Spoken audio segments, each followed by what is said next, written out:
पुढची एक महत्त्वाची राजकीय बातमी आपण पाहूयात। सुनील तटकरे आणि एकनाथ शिंदे यांच्यामधली बैठक संपलेली आहे। बैठकीनंतर पालकमंत्री पदाच्या तिढ्यासंदर्भात बोलण्यास नकार देण्यात आला। मतदारसंघातील प्रश्नांसंदर्भात एकनाथ शिंदे यांच्यासोबत चर्चा केल्याची तटकरे यांनी माहिती दिली आहे। तर सुनील तटकरे आणि एकनाथ शिंदे यांच्यामध्ये सुरू असलेली बैठक आता संपल्याची ही महत्त्वाची अपडेट आपण पाहतोय। मतदारसंघातील प्रश्नांसंदर्भात चर्चा झाली, मात्र पालकमंत्री पदासंदर्भात बोलण्यास नकार देण्यात आलेला आहे।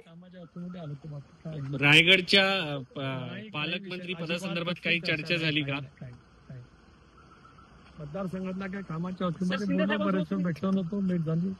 अनेक सर दिल्लीत आलेत, नाही पण पालकमंत्री तो विषय नाही आमच्या चर्चेतला, तो विषय नाही। पण साधारणपणे काय इतर विषयावरती कोणती चर्चा झाली का? जनरल चर्चा।